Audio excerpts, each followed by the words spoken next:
मुख्तार अंसारी की मौत हो चुकी है और सवाल खड़े हो रहे हैं कि जो लोकसभा चुनाव है इस पर किस तरह का असर पड़ सकता है मुख्तार अंसारी की मौत का। ये उत्तर प्रदेश की लोकसभा की 80 सीटें हैं, लेकिन खास बात यह है कि जिस क्षेत्र पर सबसे ज्यादा असर मुख्तार अंसारी का होता था वो क्षेत्र है पूर्वांचल का।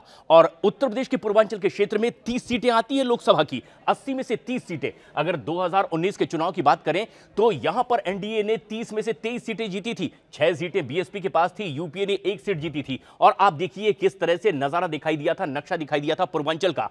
ज्यादातर सीटें इस अंसारी के प्रभाव के बावजूद यहां बीजेपी जीतने में कामयाब रही थी। लेकिन अगर हम इसके पहले की बात करें साल 2014 की, तो यह तस्वीर आप देखिए, एनडीए ने पूर्वांचल की 80 में से 30 सीटों में से 29 सीटें जीती थी, सिर्फ 1 सीट यूपीए जीत पाई थी यहां पर। और यह तस्वीर आप देख सकते हैं, यह है वही सीट आजमगढ़ की जिस पर एक बार फिर से असर देखा गया था और यहां पर अखिलेश यादव की पार्टी ने जीत हासिल की थी। लेकिन अगर तस्वीर हम 2009 की देखें तो नजारा किस तरह से बदला हुआ था, क्योंकि तब सरकारों की मौजूदगी में किस तरह का संरक्षण था और मुख्तार का दबदबा कैसा था, यह तस्वीर बताती है।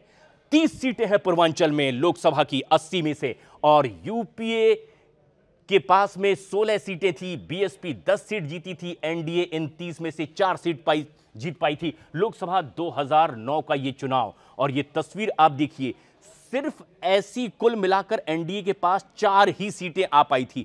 यानी अगर पिछले अतीत को हम देखें तो मुख्तार अंसारी का ऐसा बड़ा प्रभाव देखा जा सकता है, और ना सिर्फ मुख्तार अंसारी का बल्कि उसके परिवार का पूर्वांचल की कई सीटों पर। लेकिन 2014 के बाद से यह असर कम होने लगा और उसके बाद से ही धीरे धीरे उनके केसेस भी खुले और आखिरकार अब जो खबर आई है मुख्तार अंसारी की मौत हो चुकी है। लेकिन इसका असर अब चुनावी क्षेत्रों पर भी देखा जाएगा।